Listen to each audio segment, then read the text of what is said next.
So Shana, you've recently moved into your new role at Spotlight Asset Group. Can you tell us a little bit about how you're getting on and how you're working with ETFs?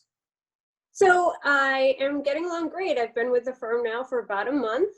It's been interesting starting a firm while not being able to work directly with anyone or see anybody in person. It's hard to sort of build those initial relationships.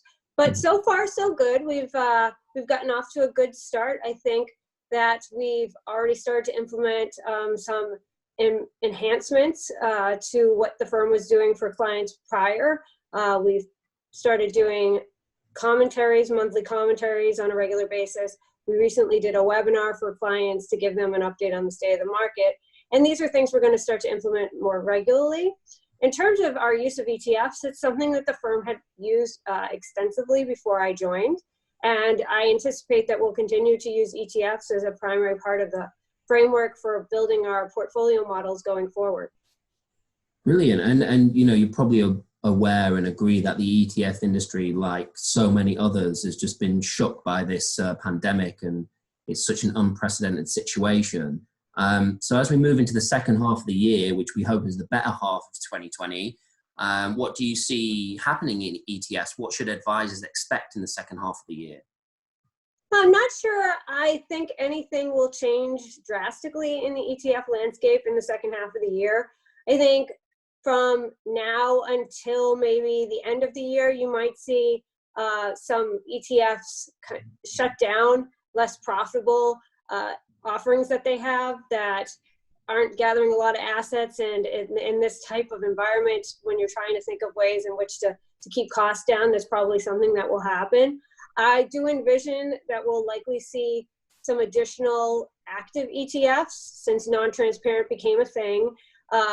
I anticipate on the bond side and on the alternative side, we'll see more of that, and there will be more of an appetite for that given the risk environment. But I don't think that that's all that different than what we've seen in previous years as there have been trends.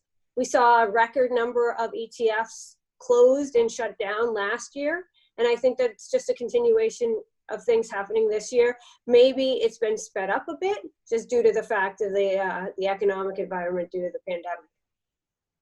Awesome. And let's speak a little bit about WealthStack later in the year, which is so far going ahead as planned. What do you see as leading the conversation there? What are some talking points you think will be spoken about on stage at WealthStack? Well, I think one of the top things that advisors are going to want to hear about is technology innovations as it pertains to being able to work remotely as needed. I think we've all learned that that's an essential part of doing business, and I'm not sure everybody was ready for that. Thankfully, most advisors may have been in small offices so that they could continue to go. But I think talking about technological opportunities and using opportunities in market stress to continue to build your practice will be major topics during WealthStack this year.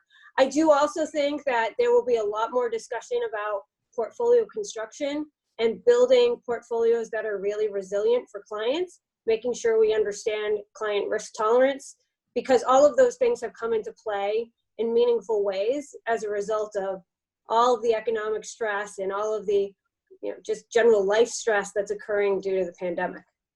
Brilliant. And then finally, I think we're all going past the stage of sort of sharing our working from home tips because we've all sort of figured it out by now.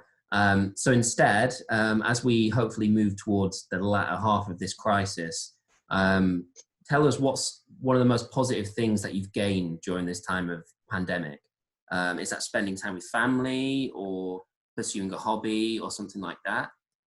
I don't know if I have anything in particular that I consider to be a huge positive out of this, other than learning how to balance work and life better. I think it's really easy as, we go about our daily lives, prior to the lockdowns and the quarantines and the pandemic in general, that we sort of forgot how to balance work and life. And this has sort of forced us to have really, really good plans for work-life balance, because life is literally interrupting us at every moment, no matter what we're trying to achieve. So I think that's one of the biggest positives that I've gotten out of this. It's, you know, just being able to really balance what's going on in my home and what's going on in work in a way that isn't stressing me out the way it normally would if we weren't stuck inside. Sort of forces you to deal with those issues.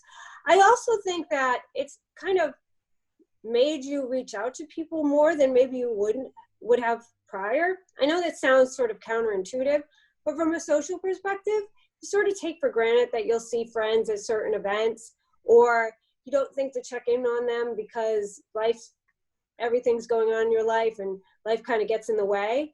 But this has sort of caused people to have to slow down, and the only way you can check in on people is making a phone call, doing a video call. And I almost feel like I'm connecting more to people that I took for granted before than I did prior.